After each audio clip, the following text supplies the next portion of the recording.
আজকে প্রচণ্ড বৃষ্টি হচ্ছে, চুল টুল দেখো আজকে ভিজা অবস্থাতে ব্লগ হচ্ছে আর কি। ঘড়িতে সময় এখন দুপুর 12টা আর আমি দাঁড়িয়ে আছি এখন রাজমহল স্টেশনে। আর রাজমহল আমি কীভাবে এলাম সেটা তোমাদেরকে আগের ব্লগে দেখিয়েছি। আগের ব্লগটি যদি দেখে না থাকো তাহলে দেখে নিও, তাহলে বুঝতে পারবে যে এই রাজমহলে আমি বৃষ্টি মাথায় করে কীভাবে এলাম। যাই হোক, সেই ব্লগ নিয়ে আর বেশি কথা বাড়াচ্ছি না, সেই ব্লগটা তোমরা দেখে নিও। আর আজকের এই ব্লগে রাজমহল স্টেশন থেকে নেমে রাজমহলের আশেপাশে যে সমস্ত ঘোরার জায়গাগুলো আছে সেইগুলো কিন্তু আমি এই ভিডিওতে দেখাবো। তাই ভিডিওটাকে স্কিপ না করে শেষ পর্যন্ত দেখো, সমস্ত তথ্যটাই কিন্তু পেয়ে যাবে এবং তোমরা কীভাবে রাজমহলে ঘুরবে সেই তথ্যটাও কিন্তু এই ভিডিওতে আমি দিয়ে দেবো। তো চলো বেশি কথা না বাড়িয়ে এই রাজমহলের ভিডিওটাকে আমরা শুরু করি। তো বেরিয়ে পড়লাম সাইড সিনে, দুজনেই আছি এখন। আর এই হচ্ছে অটো স্ট্যান্ড কিংবা টোটো স্ট্যান্ড বলো, এখান থেকে রিজার্ভ করে তোমরা ঘুরে নিতে পারো। চলো, আমরা তো স্কুটি নিয়ে এসেছি, স্কুটি নিয়ে আজকে দিনটা শুরু করে দিই। স্টেশন থেকে বাইরে বেরিয়ে যে রাস্তাটা আছে সেই রাস্তার বাঁয়ে তরফ যেতে হবে, তাহলে কিন্তু আমরা যে সিঙ্গি দালান আছে সেই সিঙ্গি দালানের কাছে যেতে পারবো। চলো, প্রথম লোকেশন হচ্ছে আমাদের সিঙ্গি দালান আছে। রাজমহল স্টেশন থেকে 2 মিনিট মতো স্কুটি রাইড করেছি, মানে পায়ে হেঁটে 2-4 মিনিট মতো সময় লাগবে। তাহলে কিন্তু ফার্স্ট যে লোকেশন সেটা হচ্ছে সিঙ্গি দালান, সেই সিঙ্গি দালানের কাছে চলে আসতে পারবে। আর এই হচ্ছে সিঙ্গি দালানের মেন গেট আর কি, এই দেখো এইটা হচ্ছে মেন গেট। এর ভেতর দিয়ে যেতে হবে, তাহলে কিন্তু আমরা সিঙ্গি দালানটা দেখতে পারবো। তো আমি ঢুকে গেলাম সিঙ্গি দালানের ভেতরে আর কি। আর ঢুকে ভিতরের ভিউ কিছুটা এরকম দেখো, এখানেও কিন্তু একটা ছোট্ট পার্কের মতো আছে। আর এই হচ্ছে রাস্তা, এই রাস্তা দিয়ে সামনে গেলেই কিন্তু একটা পার্কের মতো আছে দেখতে পাচ্ছি, সেই পার্কের ভেতরে যাব। আর তারপরে হয়তো সিঙ্গি দালানটা পেয়ে যাবো, একদম গঙ্গার ধারে অবস্থান করছে। এরকম 5 টাকা দিয়ে টিকিট কেটে নিতে হবে। আর এই হচ্ছে টিকিট কাউন্টার এটা, আর এটা হচ্ছে মেন গেট।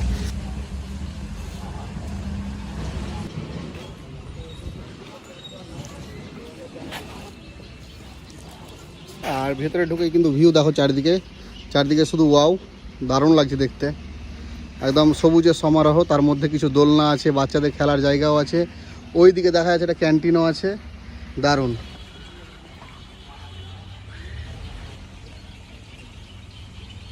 আর এইটাই হচ্ছে মেন জায়গা যেখানে অনেক ধরনের অ্যাক্টিভিটি করার জায়গা আছে। এই দেখো বেশ সুসজ্জিত একটা জায়গা, দারুণ দারুণ।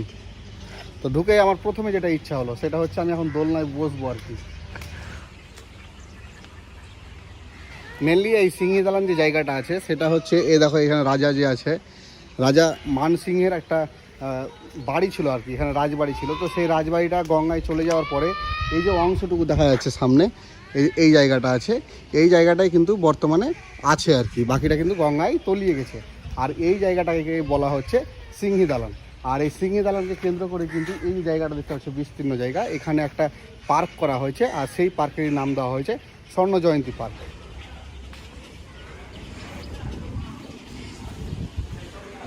এই হচ্ছে সিঙ্গি দালানের ভেতরের ভিউ।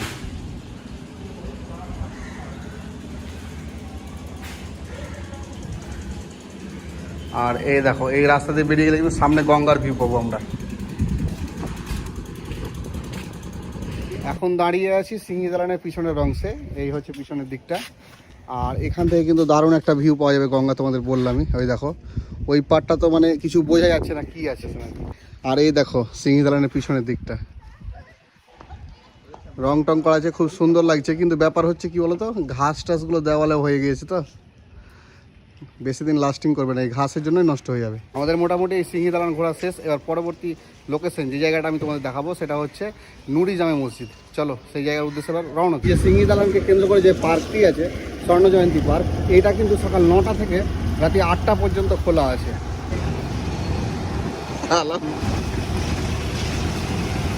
রাস্তায় যেতে যেতে প্রচণ্ড বৃষ্টিতে প্রায় ভিজেই গেলাম, দিয়ে এখন আশ্রয় নিই সেটা মসজিদের কাছে। মসজিদে নামাজ চলছে এই মুহূর্তে।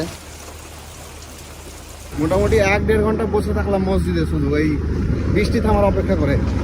থেমে গিয়েছে প্রায়, হালকা হালকা হচ্ছে। এরকম বৃষ্টি হবেই বর্ষাকালে, কিছু করার নেই। যা হচ্ছে দেখি এই বৃষ্টিতে এগোতে শুরু করলাম। তো ফাইনালি চলে এলাম নেক্সট লোকেশনে। আর আজকে প্রচণ্ড বৃষ্টি হচ্ছে, চুল টুল দেখো আজকে ভিজা অবস্থাতে ব্লগ হচ্ছে আর কি। আর এখন চলে এসেছি জামে মসজিদের কাছে, এই জামা পিছন দিয়ে দেখতে পাচ্ছ, এটাই হচ্ছে জামে মসজিদ। আর ওইদিকে মেন রাস্তা থেকে একটুখানি ঢুকে আসতে হলে এখানে স্কুটিটা রাখলাম। এবার চলে যাবো এবার জামে মসজিদের ভেতরে। এই হচ্ছে মেন গেট। আর এই মেন গেট দিয়ে ঢুকেই কিন্তু ভেতরে ভিউ দেখো, সামনে হচ্ছে সেই মূল ভবনটা, মূল ভবনের পাশে এখানে একটা গেট আছে আর দুদিকে এরকম গার্ডেন। চলো আস্তে আস্তে ভেতরের দিকে যাব। আর হ্যাঁ, এখানে প্রবেশের জন্য কোনো টিকিট মূল্য লাগে না। জল কিন্তু বেশ ভালোই হচ্ছে, তবে দাঁড়ালে হবে না। এই আমি এখন দাঁড়িয়ে আছি এই জামে মসজিদের সেন্টার জায়গায়, চারিদিকের ভিউ দেখো। আর এই যে মাঝখানে দেখতে পাচ্ছ একটা জায়গা আছে, এখানে কিন্তু নামতে নিষেধ করলো আর কি, যদিও সিঁড়ি সিঁড়ি করে দেওয়া আছে নামার মতো করে, তবে নামতে নিষেধ করলো। আর এদিকে যে ভবনটা দেখতে পাওয়া যাচ্ছে এটাই কিন্তু মেন ভবন আর কি, জামে মসজিদ এটাই। তো চলো এই বৃষ্টিতে ভিজে বেকার এখানে না থেকে মসজিদের ভেতরে যাই। প্রথমে কিন্তু আমরা একা একা এসেছিলাম, তারপরে দেখছি বেশ কয়েকজন ট্যুরিস্ট কিন্তু ঢুকলো দুটো অটোতে করে, মানে এখানে অটোতে করে উঠে সাইড সিনগুলো করে সবাই। মসজিদের ভেতরের অংশে দাঁড়িয়ে আছি, আর ভেতরে দাঁড়িয়ে চারি সাইডে ভিউ একবার তোমাদের দেখাই। এই দেখো এই যে দেওয়ালগুলো আছে না, এই দেওয়ালের বাইরেও কিন্তু গার্ডেন আছে, সেই গার্ডেনগুলো ঘুরে দেখা যায়। কিন্তু যা বৃষ্টি হচ্ছে এই ছাদের নিচ থেকে আর বেরোনোর খুব একটা ইচ্ছা নেই, বৃষ্টিটা একটু হালকা হলে এখান থেকে বেরিয়ে যাবো। চলো এবার মসজিদের ভেতরের দিকটা একটু দেখাই তোমাদেরকে, ভেতরের অংশটা একবারও দেখানো হয়নি। এই দেখো ভেতর দিকটা বেশ উঁচু উঁচু মিনার আছে কিন্তু এখানে। তো চলো মসজিদের ভেতরটা তো মোটামুটি দেখেই নিলাম, আর সেরকম দেখার কিছু নেই। এই ভবন আর উপরে গম্বুজ যায় এইটুকুই আছে। এবার এই মসজিদ থেকে বাইরে বেরিয়ে যাব, আর বাইরে গিয়ে বাইরের যে গার্ডেনটা আছে সেই গার্ডেনটা একবার আমরা দেখবো। আমি তো আবার চলে এসেছি সেই মেন গেটের কাছে, কারণ বাইরে চলে এলাম। আর তোমাদের যে গার্ডেনটা দেখাবো বললাম, সেই গার্ডেন তোমার একবার দেখিয়ে দিই। এই যে দেখা যাচ্ছে ওখানে কিন্তু শৌচালয় আছে, শৌচালয় ইউজ করা যেতে পারে। আমার যাওয়ার হচ্ছে না। এই দেখো সেই বাগানটা, ওই যে মসজিদ, মসজিদের পাশে এরকম গার্ডেন, দারুণ। এক কোণায় দাঁড়িয়ে ভিউ দেখো। তোমাদের আরও একটা ইনফরমেশন দিয়ে রাখি, এই মসজিদটি খোলা আছে সকাল 9টা থেকে সন্ধ্যে 5টা পর্যন্ত। এখানে অনেকক্ষণ সময় কাটালাম। এবার এখান থেকেই চলে যাবো আমরা, ওই দেখো পিছনে দেখা যাচ্ছে ওটা কিন্তু বারোদুয়ারি। এবার বারোদুয়ারি যাবো। বারোদুয়ারি এখান থেকে 2 মিনিট লাগবে আমাদেরকে যেতে। এখান থেকে মেন রোড যাবো, মেন রোড থেকে একটু গিয়ে কিন্তু ডান হাতে আমরা বারোদুয়ারি পেয়ে যাবো। জামা মসজিদ দেখার পরে নেক্সট লোকেশনে চলে এসেছি। এই হচ্ছে আমাদের নেক্সট লোকেশন। মাথা মোছামুছি চলছে, মানে আজকে যা অবস্থা বুঝলে, বৃষ্টিতে একবারে অবস্থা শেষ হয়ে যায়। আর এই হচ্ছে মেন রাস্তা, এই রাস্তা দিয়ে আমরা এলাম জামা মসজিদ দেখে, আর এই রাস্তা এদিকে চলে যাচ্ছে। আর ঠিক তার পাশে এটাই হচ্ছে আমাদের বারোদুয়ারি। গাড়ি পার্কিংয়ের জায়গা হচ্ছে এটা, সম্পূর্ণ বিনামূল্যে। আমার স্কুটিটাকে রেখে দিলাম। চলো এবার বারোদুয়ারির ভেতরে যাওয়া যাক। এই যে পিছন দিয়ে যেতে হচ্ছে, এটাই হচ্ছে বারোদুয়ারি যাওয়া গেট। আর এই সিঁড়ি ভেঙে আমাদের উপরে উঠতে হবে, তাহলে আমরা মেন লোকেশনে যেতে পারবো। এরকম সিঁড়ি আর দুই দিকে রেলিং দেওয়া আছে, সিঁড়ি বেশ চওড়া চওড়া আছে। কিন্তু প্রথম স্টেপটা পার করে আরও একটা স্টেপ আছে, এটাকেও পার করতে হবে। এই দেখো এই সিঁড়িটা কিন্তু তুলনামূলকভাবে ছোট নিচের সিঁড়ি থেকে।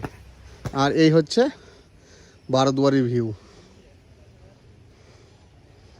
দেখো এত কষ্ট করে এতটা সিঁড়ি ভেঙে এই উপরে এসে যেটা দেখতে হবে সেটা হচ্ছে এখানে 2 গম্বুজ বিশিষ্ট একটি ভবন দেখা যাবে। আর এইরকম অ্যাভেলেবেল ধ্বংসাবশেষ, প্রচুর ধ্বংসাবশেষ আছে এখানে। আর এইদিকে যেটা তোমাদের নদী বললাম, এটা কিন্তু নদী না, এটা একটা ঝিলের মতো আর কি, কিন্তু দূর থেকে নদী লাগছিল। এখন চলে এসেছি এই বারোদুয়ারির পিছনের অংশে। আর এখানে এই দেখছো এটাই হচ্ছে বারোদুয়ারি। আর পিছন দিকের ভিউ দেখো, একদম মানে সব সমানভাবে ভেঙেছে, কিন্তু ছোট বড় নেই খুব একটা। না কি বলছো, এটা কোনো সিক্রেট ব্যাপার আছে নাকি? অবশ্যই সিক্রেট আছে। যখনই দেখবে একটা সমান ভাব মানে বজায় রাখছে, তখনই জানবে আর্কিওলজিক্যাল সার্ভে অফ ইন্ডিয়ার এখানে হস্তক্ষেপ রয়েছে। সব ইটগুলো যদি দেখতে যাও, তো ইটে যেমন নাম লেখা থাকে না, নিখিল ভাটা, তেমনি সব ইটে এএসআই লেখা আছে। মানে এএসআই সেটাকে আবার ভালো করে রিকনস্ট্রাকশন করেছে, না কি বলছো? এগুলো করা হয় কারণ এই ইতিহাসটাকে মানে আমাদের সামনে তুলে ধরার জন্য, উপস্থাপন করার জন্য। কারণ সময়ের কালে কিন্তু সবই প্রায় ধ্বংস হয়ে যায়।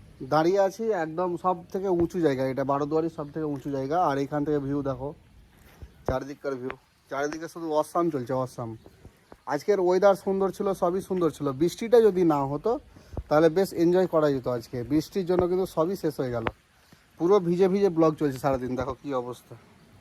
আর জুতো তো ভিজে একবারে শেষ। এই দেখো দেখো এই বারোদুয়ারি খোলার যে টাইমিং এবং বন্ধের টাইমিংটা তোমাদের বলে দিই। জামা মসজিদ যেমন টাইমিং ছিল, সেম টাইমিং কিন্তু এখানেও সকাল 9টা থেকে সন্ধ্যে 5:30 পর্যন্ত এটা খোলা আছে। তো যাই হোক বন্ধুরা, এই রাজমহলে কিন্তু অনেক কিছু ঘোরার জায়গা আছে। এখান থেকে 2 কিলোমিটার দূরে একটা মন্দিরও আছে।